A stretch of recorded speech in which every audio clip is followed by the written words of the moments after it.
Un vaste monde nous entoure, intrigant, complexe et incertain. Confrontant l'homme à ses choix, grâce à son instinct, il a su relever les défis de son temps. Un nouveau monde vous attend. Faites-en partie avec Active Trades.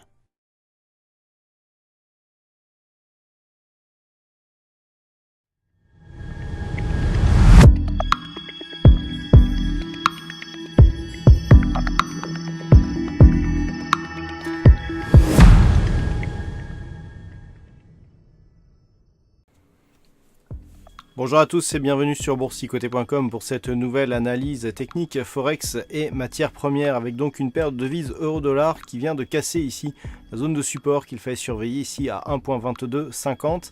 Alors on est toujours dans un range, on casse ici une zone de point bas intermédiaire, ce qui donne donc un objectif de retour ici sur cette zone de support qui se situe à 1.2160. Ça ne change pas grand chose du point de vue de la tendance moyen terme. On était ici sur une zone de range supérieure, on passe dans la partie inférieure de ce range, mais cela ne change pas le sens de la tendance de fond, donc de la tendance moyen terme.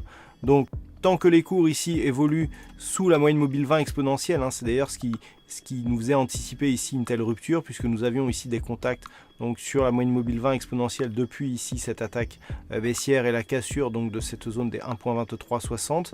On a continué ici à évoluer de la sorte aujourd'hui avec donc un nouveau contact ici sur la bande de Bollinger inférieure et un nouveau point bas significatif donc qui valide la cassure des 1.2250. Tant que c'est le cas, bien l'objectif reste ici un possible retour sur la zone des 1.2160. Sur l'or, c'est relativement stable là aussi, puisqu'après un contact ici sur la zone des 1344, bien les cours viennent ici atterrir tout en douceur sur la zone des 1324 $ l'once. C'était une zone de support qui était déjà clairement identifiée. Donc nous avons ici pour l'instant une dynamique qui reste neutre sur tendance court terme. Nous avons même un petit signal haussier ici qui nous vient du stochastique qui sort de sa zone de survente. Attention, le RSI reste neutre et le MACD évolue toujours à la baisse. Donc si ce contact ici venait à être confirmé par un rebond technique, alors nous avons ici une zone intermédiaire qui pourrait bien faire office d'objectif à 1328,50 $ l'once.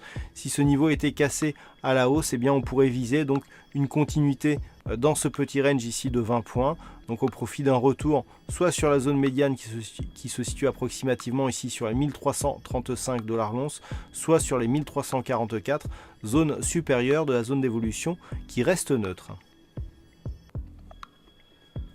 Et enfin sur le WTI, là aussi nous sommes revenus donc sur ce support des 62,50 $ le baril, donc zone qui était précédemment résistance. Alors malgré la dynamique court terme qui est baissière avec ici des contacts donc sur la bande de Bollinger inférieure et de retour ici un peu agressif certes sur la moyenne mobile 20 exponentielle, on reste ici dans un flux baissier. Nous pouvons voir qu'actuellement le rebond ici confirme cette attaque justement agressive sur la moyenne mobile 20 exponentielle. Il n'y a pas encore eu de contact ici avec la bande de Bollinger supérieure et le support ici des 62,50 a été attaqué d'une manière assez agressive. Donc il y a fort à parier que les cours pourraient revenir sur ce niveau.